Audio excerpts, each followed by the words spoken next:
Hangout is live. Okay. So if you are here and to subsequently check, if you go back and look at your my grades on Blackboard, you'll see a green check for tonight and then see an exemption for the Scott Donovan case study. That means there's nothing required of you next week. And as I see you, forgive my lack of eye contact, but I'm just going to mark everybody exempt from the other assignment. If you are, and this, what I'm saying really is for those that are going to watch this at a later date. If you are not live with me now, you need to complete the Scott Donovan case study questions and post them to Blackboard. They will count as a regular assignment. If you are here tonight, you do not need to do the questions. Okay. And I will make sure, again, before everybody goes their merry way, that I got everybody and we're good to go. Okay. So 1, 2, 3, 4, 5, 6, 7, 8, 9, 10, 11, 12. Okay. So tonight's discussion is the Scott Donovan case study. And I thought it's a good one because it's a little bit provocative, but it's also stuff that you'll encounter as either as a new teacher, whether you're a veteran, I've been doing this almost 20 years and I still see it all the time. It's not something that changes with age. It's not something that, gets better as they get older. It certainly has evolved, the nature of plagiarism. So first of all, would someone like to summarize for everybody what this case is all about and what our friend Scott Donovan's problems are? Our friend Scott Donovan decided that he would take on this huge project with his students, which is actually part of the curriculum anyway.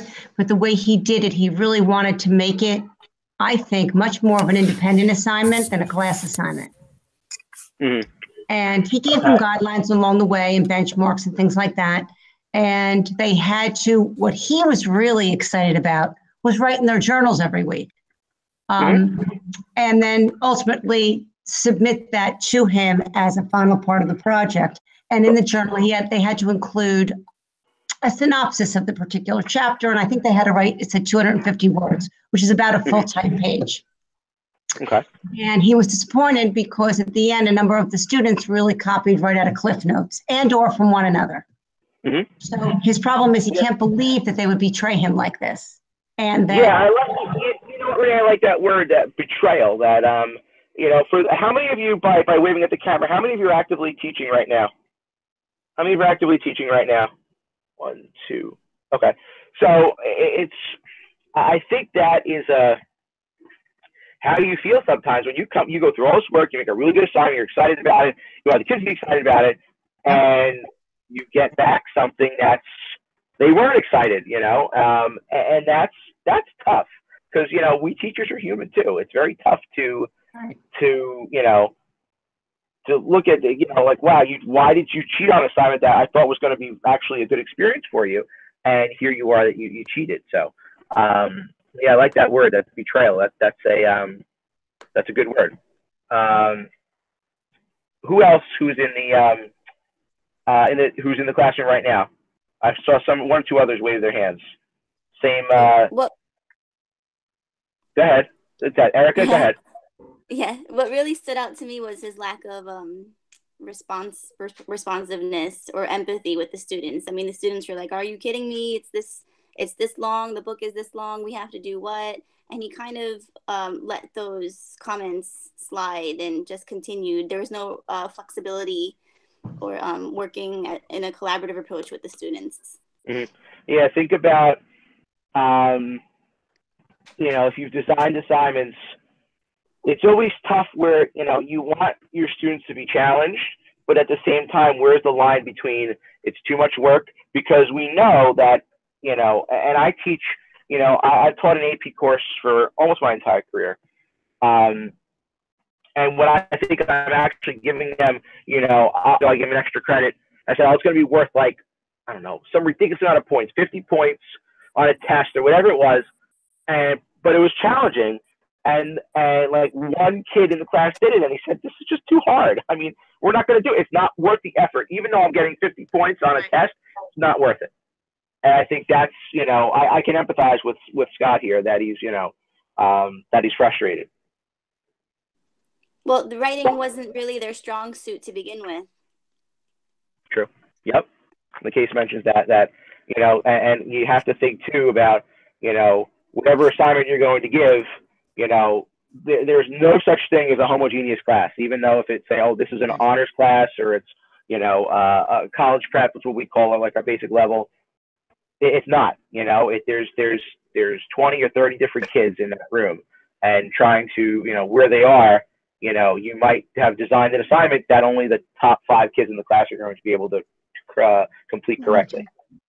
And I think if he had given them an opportunity, if he had modeled it with them and maybe done the first 2 or 3, you know, whole class or with a partner or a group or something, and then said, okay, now you're going to do chapter 4, let's say, on your own, and let them get a feel for it, and then have a chance to go back and look at really the process of the writing. You know, that was a lot at once. Yeah, it definitely was. And not only that, it's if you are expecting something that involved, and I'm not sure I care about the age level, you kind of have to, you know, show an example. Now, my undergraduates, when they have to do a team project towards the end of the semester, this is class information systems, and I would show them like a model. This is what I thought was good from a previous semester, you know, a good example of their PowerPoint or whatever. But then I found they were all copying that, you know, not so much the content, but the layout. And I'm like, that's not really, I'd like you to be creative, you know? So I get like they want to see a model, but at the same time, I don't want to show you that model because I don't want you to copy it. I'd like to see what you can creatively come up with on your own. So that's a tough line to draw. But I think if they're struggling in that skill, I think you have to model the expectation. And they've already said, like I think Erica said, they're already saying, I want to do this.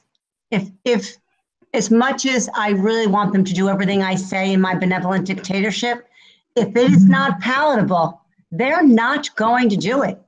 True. Or they're going to give you crap to get it over with. So you really have to make a decision as a teacher. How important is this learning to you, and what do you want them to get out of it? Because if they don't have a vested interest, you can forget it.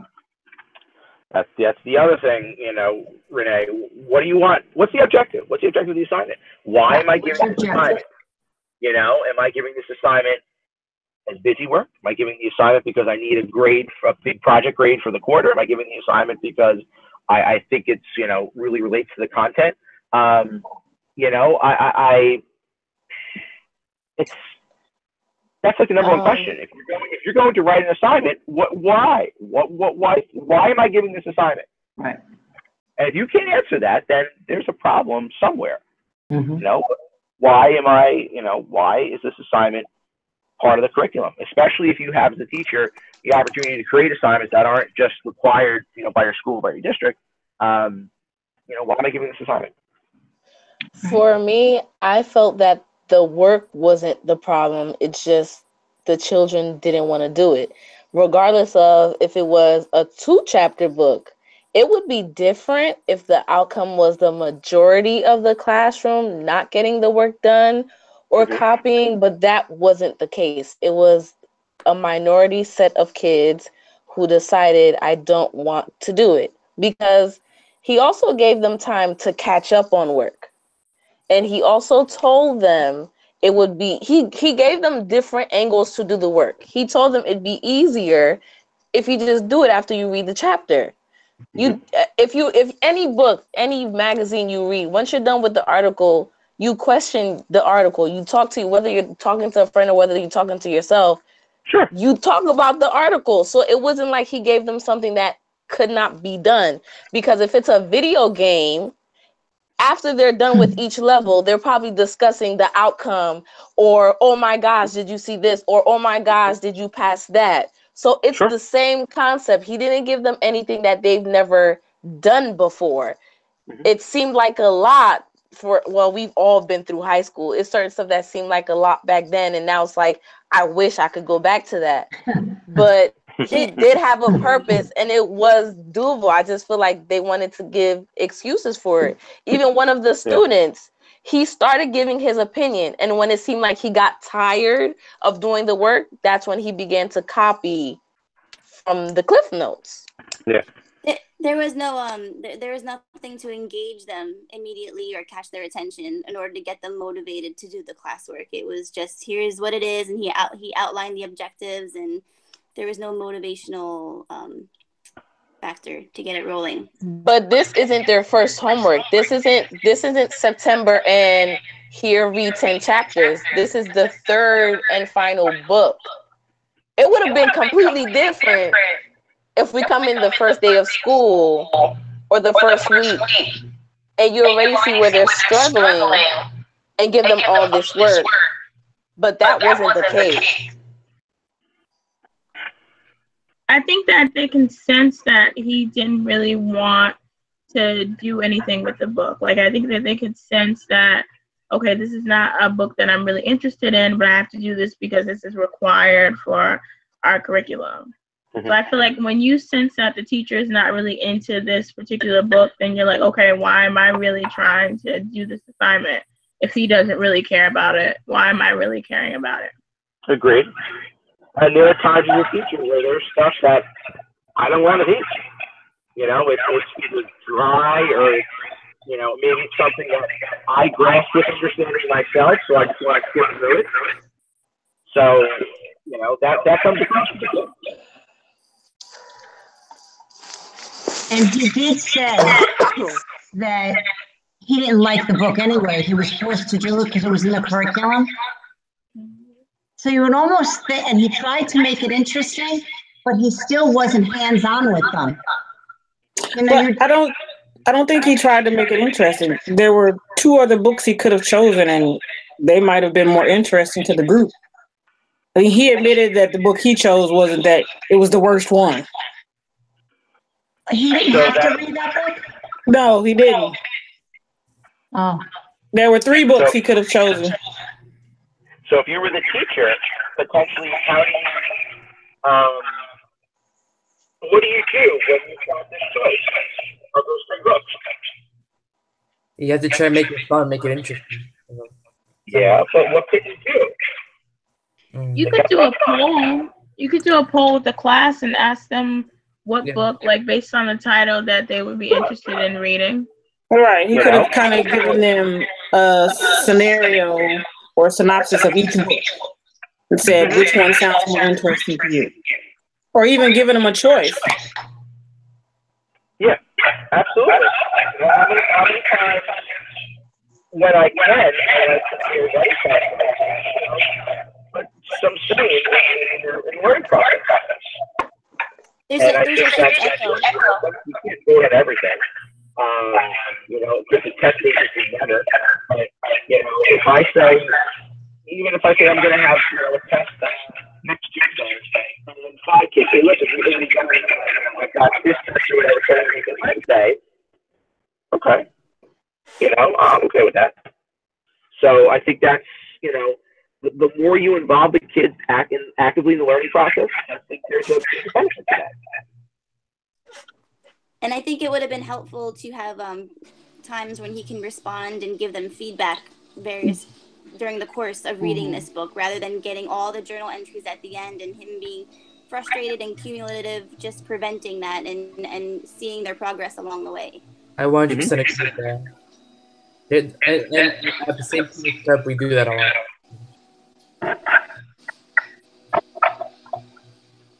I think there's a lot of potential issues here with design from the get-go, you know, and not only design, but getting it from the get-go, thinking about from a learner's perspective. How are the kids going to embrace the subject? How are they going to, are they going to get excited about it? If I was a student, what would I do? You know, how would I feel if I was getting this kind of work? You know, and I think that's an important perspective. Before I continue, Leticia, I've looked at a lot of feedback. Yeah. From when your mic's on. I don't know if you or not. I've headphones on, but I don't know if, I guess I'm not the only one hearing it.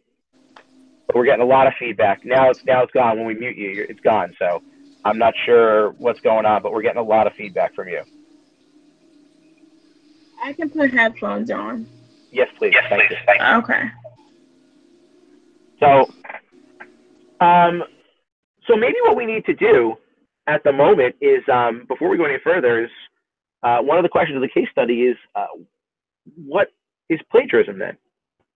You know, if this is obviously a, you know, the question is, how would you explain it to a class of high school sophomores? But what is it? What is plagiarism? Because I don't know if we're all going to come up with the same answer.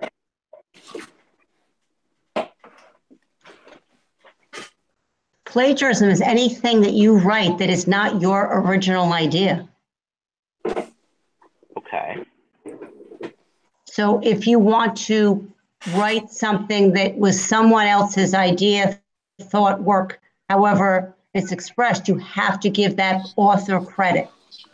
And then you can say, based on what so-and-so said in the book, blah, blah, blah, I think that you can do that. But if you cannot, and when it came to taking it from the Cliff Notes, obviously the kids wanted to get over on him, but he recognized it wasn't their either writing style or ability, whatever it was. That's plagiarism. That's cheating and it's plagiarism.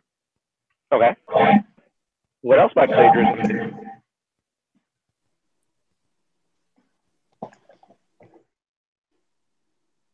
So if we're going to talk about it, we need to figure out what it is. Well, I mean, from my understanding, I think it's taking 2 or 3 plus words and presenting it as if it's your own work, verbatim. Okay. So what could you present as your own work?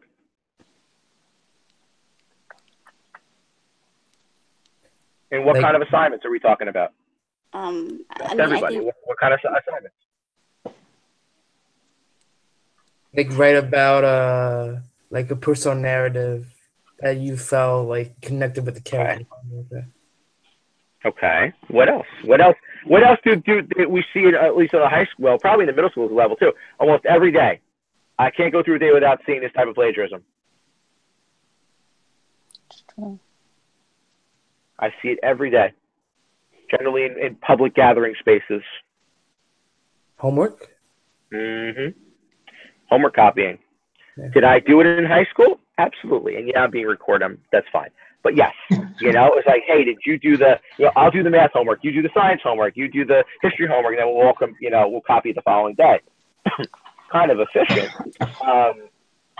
But that's plagiarism. You're taking someone else's ideas, regardless of what they are, even if it's a way to solve a math problem, and using it as your own.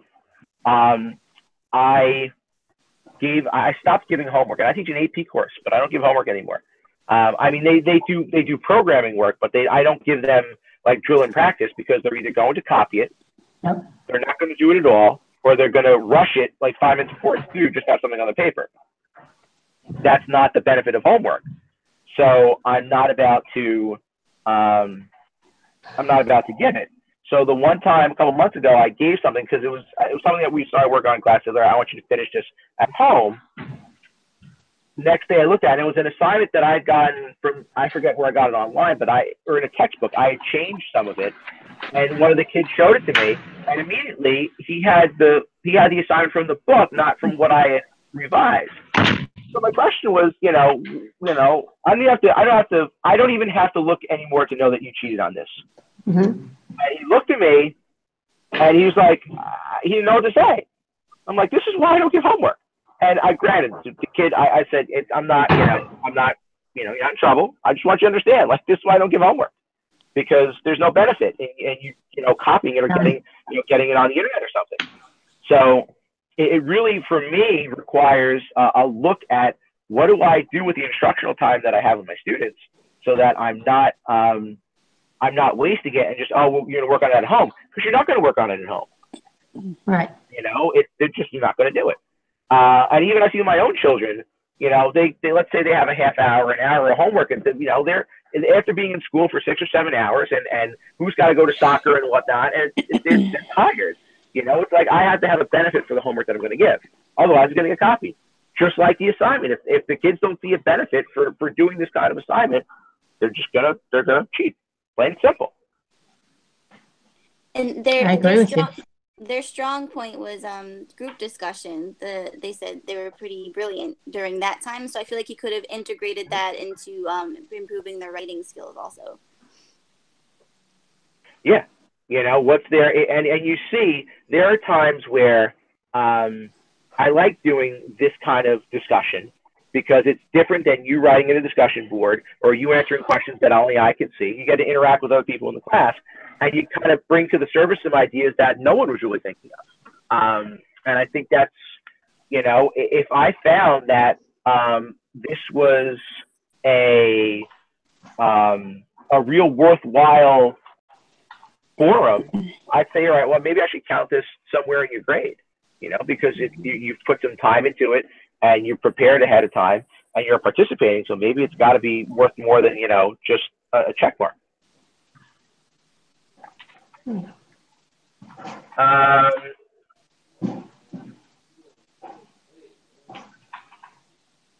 I like that next question. Why is plagiarism so terrible? So now we kind of know what it is. Why is it so terrible? What's the big deal? Why can't I do the math homework and you do the science homework and you do the history homework and we just copy it? What's so wrong about that? Why work smarter, not harder? Because the teacher won't get an accurate assessment of where each student is at academically. Okay. Why else? You're not learning anything from copying. Okay. I agree. Why else? I think because you're taking somebody else's thoughts and ideas and hard work when you sat there and did nothing. Okay, agree. Why else? It's not real world applicable. In the real world, you've got to do your job. You can't say to the guy next to you, okay, you do this half of the project for me, and then I'll finish yours for you. In the real world, you have to have responsibility. School isn't just about academics. It's about preparing them, hopefully, to be successful members of society. And successful members of society, whether they're university educated or they have a trade or whatever it is, are responsible people. And I think a part of that is responsibility. Agreed. Anybody else? I think you need to be creative. If you copy, you're not going to determine what are your strengths or your weaknesses. Okay. Okay. I hear, and I think you're all right on point. You know, it's terrible for a lot of reasons and for all the, you know, the primary ones, but how I look at it is yeah, we're preparing these kids to be some type of productive members of society, whether they go to college, whether they go into a trade, whether they go right into the workforce. You know, you can't do this stuff in the real world. You know, you can't, in essence, cheat off of somebody. You can't, you know, give someone else's ideas as your own. You know, and in college, that you really, you know, I used to tell my Iona students, you fail the course if you cheat once. And it was put in a situation where the students cheated, but it wasn't, how do I put it? It really wasn't, the punishment didn't fit the crime.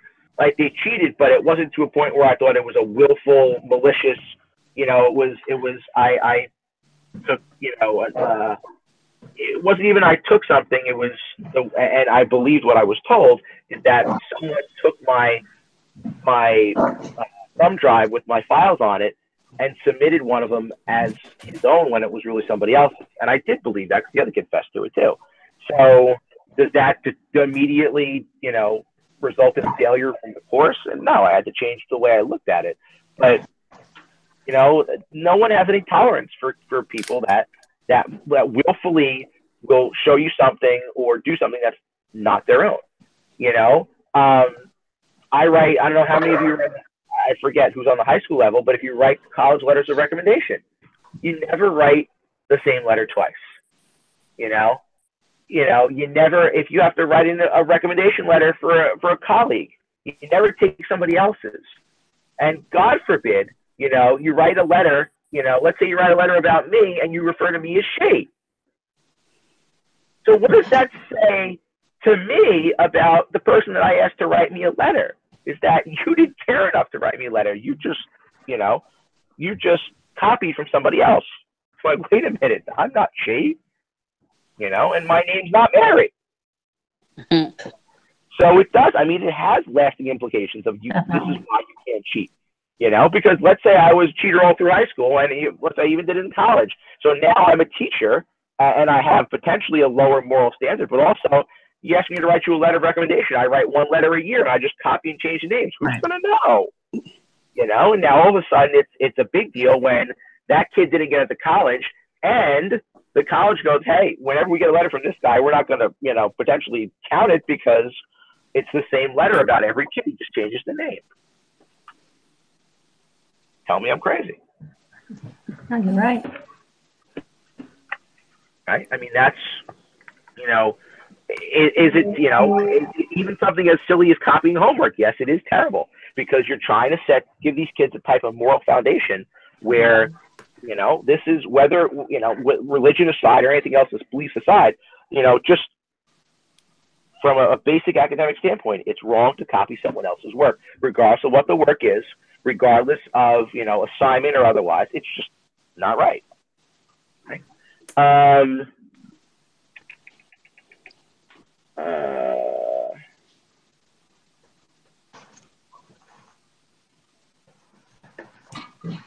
How do we think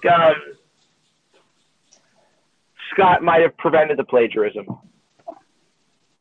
Some we talked about already, but any ideas about how Scott might have limited the plagiarism? Maybe make it in class only. Okay, sure. Because in class, you're in class. You can't cheat. Potentially, if I've got you, I'm watching what you're doing. Sure. I think making them aware alone that he's going to be watching for plagiarism and letting them know the repercussions beforehand. Sure. Clearly point out, okay, here's what I consider plagiarism to be. And if I judge this to be plagiarism, you're done. Here's the punishment. Whether it's a 0 for the assignment, it's a 0 for the quarter. Whatever it is, here's the punishment for the assignment if you cheat, and make that very clear ahead of time. I agree with that. Even if you gave them options of books that maybe they chose themselves to read, then maybe they would be excited to do the assignment and they wouldn't feel the need that, oh my God, this is boring, wait until the last minute and then found cliff notes and plagiarize. So maybe giving them an option or letting them pick their own books that they wanted to read this way. They're eager and excited and maybe want to actually read it and show it. How does anybody teach English anybody teach English? No. Nobody teach good. I do. Did I just say I hear I do? Yes. Okay. Sorry. I couldn't stand British literature, except for the Canterbury Tales. I just British literature to me was like pulling my toenails out. I hated it. So if you asked me to write, about, what do you think Macbeth was thinking, or I didn't care. I was, my immediate inkling was I needed not so much I needed to cheat, but I needed to at least potentially find somebody else who thought about what Macbeth thought to get to my because I sure don't know, But if you asked me about, American literature, when I took American Lit, I loved it. I love some of the great works in American literature. And when I have, the opportunity to read books that I'm interested in. Now, I don't want to discount because I read a lot of good books in high school. And I was forced to read good books. I was forced to read good books in college. I was forced to read terrible books. But the more I had some kind of choice, that I think from a reading standpoint, that's why I enjoy to read today, is because it not only for me is a stress reliever, but I've got I don't know if I have the skill or an acquired taste for reading, but the more that, even if you have standards and you have things you have to do, there's potentially ways that you can assess students based on, some of their interests, And I think some of you are constructivists by heart, because the way you talk and the way, you could write a poem, or, finish write a different ending to the story, or develop a new character, or, using reading as an example. Now all of a sudden this book about the Giants, maybe it's not so bad. If I let you express how you understood the book in a way other than how I want you to express it. Right. Even if you gave them options that they maybe didn't have to keep a journal, but maybe they could, I don't know, put on a play or make a video, or just give them options of ways that they wanted to present it to you. This way it also helps with different learning styles, and it also even more hands-on for them, and overall you kind of make them more excited and eager to learn. Mm-hmm. As someone who, once I realized as a teacher I can't teach the way I learned, and that the classroom isn't, the technology wasn't available. I remember one of my kids had to do a diorama, a shoebox, and I immediately had a twitch. I remember trying to do them in 4th grade, and just the thought of having to put the little people in the box and glue and make a scene wasn't for me. I'll take something else. I'll explain to you, even though I have the right whatever, but I don't want to do anything artistic like that. I don't want to draw a picture. I don't want to, make a shoebox. I just not me. But maybe what somebody else could express how they learn something that way. I think that would have been a big help for Scott Donovan, is to think about, how else can I get these kids to show what they've learned. And I think across the educational environment, we look at that and struggle with that as well. What's the best way to assess student learning? I think my AP kids, I think for the most part they kind of get it.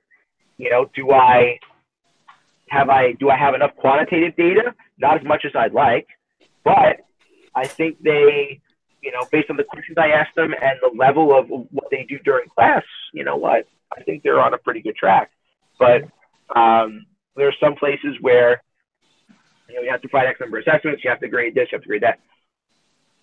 And that's a real struggle. How do I assess student learning? I think the biggest reason for me that I see of why they plagiarized was because when they brought up to the teacher that, it was a crazy amount of work or their backlash, she just kind of smiled and went on. I think to them that was kind of like almost like a disrespect kind of thing. Like, I feel as a teacher, if you're motivated, or as a student I should say, if you're motivated to work, or you feel like you respect your teacher or whatever, you're not gonna do that betrayal that you brought it up as before, or you're gonna want to do your work for them almost. And I feel like for him to just kind of smile and move along to their complaints, I feel like that was a big reason why he found more people plagiarizing. I feel like if he didn't do that, or he would have talked them through the process, or did something to help them along the way, I feel like they would have at least tried their best to present something that wasn't plagiarized. Couldn't agree more. And I'll ask you this question. I'll ask it to everybody. How many of you think back to your, let's say, high school days? Some of us, it's longer than others. Feels like a very distant memory right now. But think about the teachers that you respected, the teachers that you liked. I couldn't cheat. I couldn't cheat in their classes. Absolutely. I could tell you who I could cheat in. I cheated in the classes where it was easy to, when teachers sat at their desk for the whole time during the test, or there was always a sub when they gave a test, or never thought to walk around the room and see what was potentially under my hand or anything like that. But if I respected you, like if I loved coming to your class, I'd fail before I cheated. Hands down. I would feel embarrassed to get like a poor grade in a class like that. That's why I even have professors now that I've had maybe for a class or two, and I'm like I really genuinely like the professor as a person. So I'm gonna try my best even more to get put forth a good effort or a good grade or something like that. Yep. Yeah, I mean, I agree. As a student, I would want to feel invested in my work. So I think that has a lot to say about the connection I have with the teacher and the rapport. Yep.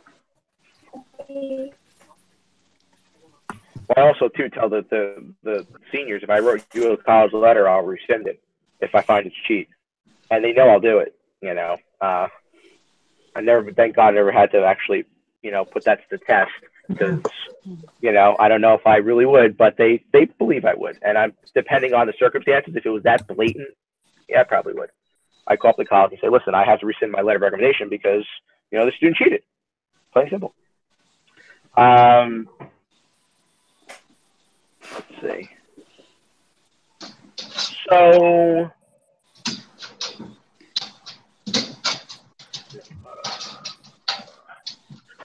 what should Scott do with the kids that plagiarized?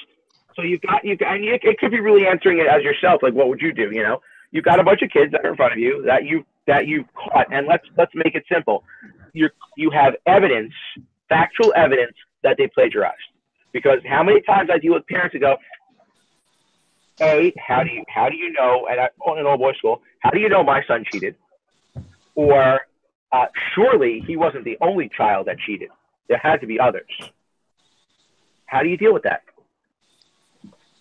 I think I would have pretty much self-reflected back on the objectives of what I wanted them to do, and if it wasn't so much as them summarizing a chapter in the book, then I probably would address it, but I don't think I would have taken any points off or anything like that. But I think I would have did more self-reflecting and to try to find out like how I can engage them more, or where did I go wrong at with this?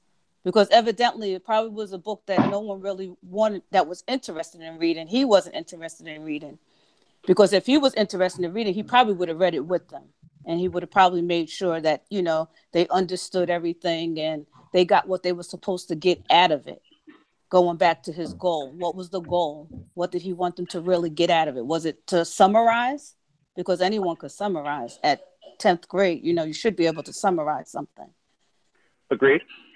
Absolutely agreed. What else? How would we deal with this? I think for myself, I would not do anything crazy. I would take points off, but I would realize that I didn't, say anything about plagiarism. Yes, you should not plagiarize, but I think also you should address it to the class beforehand. And I think I would use it as a learning situation for myself to see in the future how I could, present an assignment where the students actually want to do it and not plagiarize. I remember when I took Fundamentals of Supervision, the book we were using, the author talked about primary teacher reflection, secondary teacher reflection. March.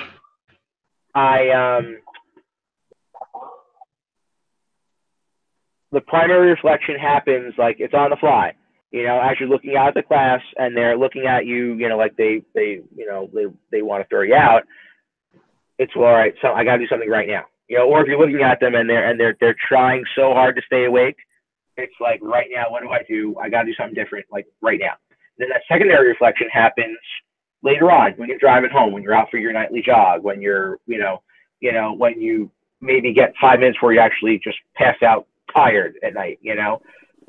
Where did I go? Where did I go wrong? Where did I go right? How do I change this? And I think as teachers, it's to me I'm always doing that. I'm always thinking about, all right, well, how do I, where are we? Are they, do they get it? Do they not get it? Am I kidding myself that they do get it? When I ask them, do you get it? And they don't say anything, do I take that for, yes, they get it when they really don't? That reflection is really important. And I think Scott could have potentially done a little bit more of that, because that would have helped, I think. It would have helped moving forward. The girl that this was, almost 8 years ago. She'd taken my midterm. We're in a computer lab, and someone came to the door. I had to answer a question, whatever. And when I went back, I was looking. She was looking up the answers on the internet. This was like my A student in the class, and I'm kind of standing there, excuse me, dumbfounded. What the hell is she doing? And then when I said, because she didn't know I was behind her, when I said something, she minimized it. She went, "Oh crap!" I think she used a different word. "Oh crap!" And it was like she sat there the whole test, the rest of it, like eyes wide, like shaking, like, "Oh my God, what am I gonna do?" I didn't say anything. I let her submit the test. This was one of those. I'm like, I got to think about this. So I forget how this ended up. Somebody else, I think ended up showing me that she posted on Facebook when she left class, like, "Wow, I really did a dumb thing, and I think I disrespected my professor." Now, whether that was smoke or for real, I'll never know. But I was like, if you're gonna post that, maybe you probably mean it. Maybe that was her way of hoping it would get to me, which it did, to say, "Listen, I know I screwed up," and I let it go. I should have failed her for the class. It was on my midterm. She was looking up answers on the midterm. But then I'm like, part of it is, well, I made it easy because I wasn't watching. I wasn't being vigilant. That's the word we use at Bergen all the time. When you watch kids take a test, you be vigilant so you know that they're not doing anything bad. You position yourself accordingly so you know they don't have the opportunity to cheat. Because again, how many times would I cheat because I knew teacher wasn't walking around? So I think that that's part of I think what Scott needs to do is really think about where to go wrong. And where could Scott potentially seek out some help with this? His fellow coworkers. Okay. I feel like I should have had all you guys as teachers back in high school, because everyone is being very nice to these students about this work. When I was in high school, which is probably more recent than people here, I graduated in 2011. I went to an all-girls Catholic high school. If I plagiarized, I would have failed that paper. Yeah. There would be no second chance. There would be no, what did I do wrong? You got the instructions. This is not your first day or your first time in high school. You understand the protocol. You understand how things work. This is something he had to do, regardless of the fact that he liked the book, didn't like the book. He had to teach that book. They had to read 6 books. 3 of them he could choose from his liking, and 3 of them were mandatory. That book was one of the mandatory books. So he did what he had to do. And yes, one thing I would have changed was, instead of having it all due at the end, I would have broken it up in chapters and given them due dates so they can bring them in and they could have class discussions about it. That way it would become easier for them to get a better hang of it. But again, this was a small group of the whole class that had this problem, not the entire class, because the entire class got the point that this project was the majority of their grades. If they didn't do it, they would be in trouble. So I feel like it would be the proper thing for these children to get in trouble. Like, you have to learn from your mistake. He never said, "Don't reach me." He never said, "Don't come to me during class." He never said, "Don't come to me after school." There was nothing that ever said that he was not willing to give them help. There was nothing that ever stated that he was just closed off. He gave the assignment and turned away and was waiting. Clearly, if he gave them a chance and broke it up during the Christmas break, he was an understanding teacher and he was willing to give them different chances. So guys, these kids, no, they'd be getting in trouble. I'm sorry. Like, I would, for me personally, I would give them a chance to redo a project because this is a big part of their grade, but there will still be points taken off because you cheated. It's part of life. If you're at work and you're doing something wrong, you're going to get written up, and you do have chances, but you are getting written up. That's just the way things go. That's me personally. So, I like you. Can you be in one of my classes, please? this is why we have. Oh my God, a kid who likes consequence. That's just this part of life, and that's what high school's for. Please, I agree with you. enough though times, and I'm talking about showing my age, has changed that it went from if a kid cheated and I gave out a consequence, the parents supported it. And now a kid cheats and I give a consequence and I'm told, well, you know, she's really overwhelmed. She has to work so hard. She really wanted to get an A. She's having a hard time getting an A in your class. So it's very refreshing to hear a young person say what you just said. That's how I learned. You know what? And I do agree. I also know, and Renee's last comment, you know, I just need, I don't give points. I give you opportunities to earn, but I never, you know, Mr. Speaker going to turn the midterm? No. Everybody fails. I know. You're not getting points. Because if you do the math, the extra credit you could get actually will help you more than a couple points on your midterm, other than potentially making your parents not want to kill you. But yeah, I don't give numbers. I don't give anything. You earn everything. You know, I dealing with cheating, anything of I'll call it academic dishonesty, is tough. And it really, it's tough because, you know, you want to, I kind of like to look at everything from, you know, all sides, you know. Would it be, I don't like, when I first started teaching, and my first time I taught was in the early 2000s, I was a zero tolerance kind of guy. Here it is, if you do X, Y happens. That's it. Mm-hmm. And I got to a point where, you know, when X started to happen, and I realized that Y couldn't happen as a result of X, I really had to reconsider. I think part of me, why I think I've kind of got it together now, is that I created an environment where I go the opposite. I don't think the kids want to cheat, you know, and if they do, they know that I'm going to lose respect for them and they'll be disappointed, you know. But this is an AP class. If it was a regular college prep class, I'd be totally different, you know. And I also think that when I have to deal with kids that are plagiarizing, it's not, there's a different sense of, the right word, like a moral turpitude, you know. Oh yeah, whatever. You know, yeah, I cheated. You know, yeah, whatever.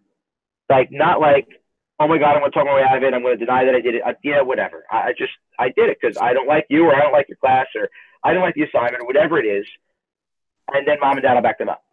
And somebody said that before. That's absolutely the case, is that I'm not, you know, this becomes me, you know, what I say against what kid says and then what mommy and daddy said. So there are a lot of times where I won't, you know, let's say I may want to punish for plagiarism or cheating or whatever. But if I say, oh, I saw you doing it, you didn't see that. Mm-hmm. And that's what mommy and daddy will tell me, you know, right. And then some teachers will back down from that. And also, depending on your school, if you don't have the administrative support for that, you know, why am I going to potentially pick a fight that I can't win? If I can't prove you cheated, then why am I going to pick that fight? That's right.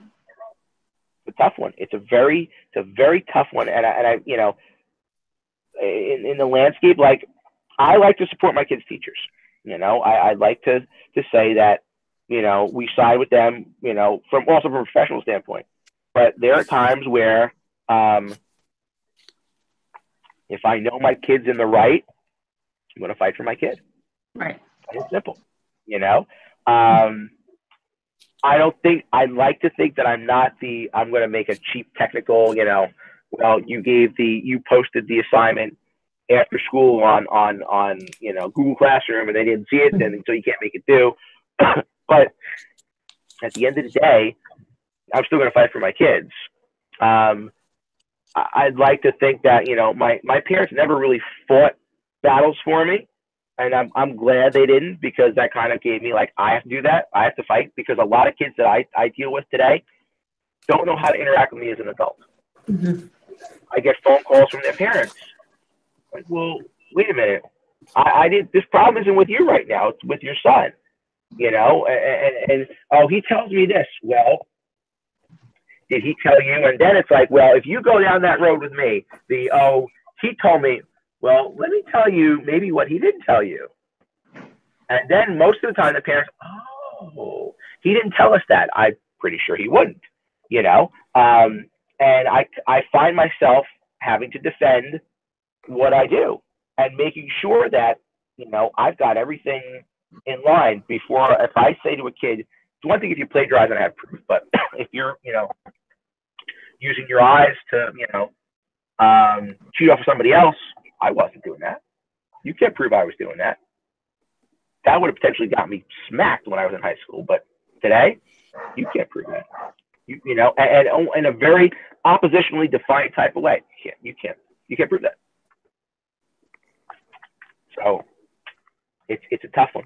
It's a tough, probably one of the toughest things as a teacher.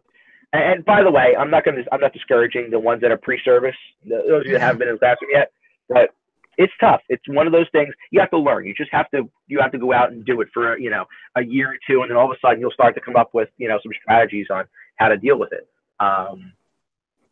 Because it's not easy. I would like to agree that there are times where I'd like to throw the book at them because what you're doing is, I'm so utterly angry that you've done this. But I'd also like to look at that big picture and say, is there, you know, is there something about this student that I don't know, you know? And we see, I have to think back like, okay, this is not like 1991 when I started high school. There's, you know, kids that work, and they work more than a couple hours a week, you know, and who has to do babysitting duties, you know, because if you're a single parent home and the parent has to work, it's easier for the kids to stay home from school than the parent to take a day off, potentially lose money. Never thought of it like that, you know?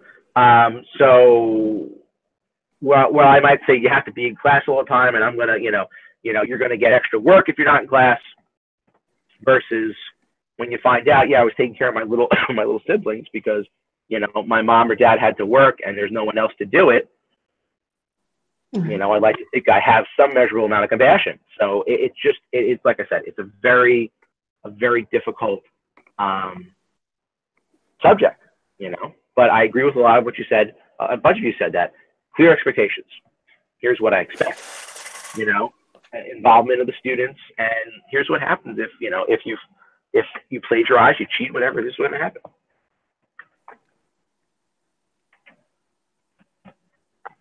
Any other thoughts about Scott Donovan's problems, cheating as a whole?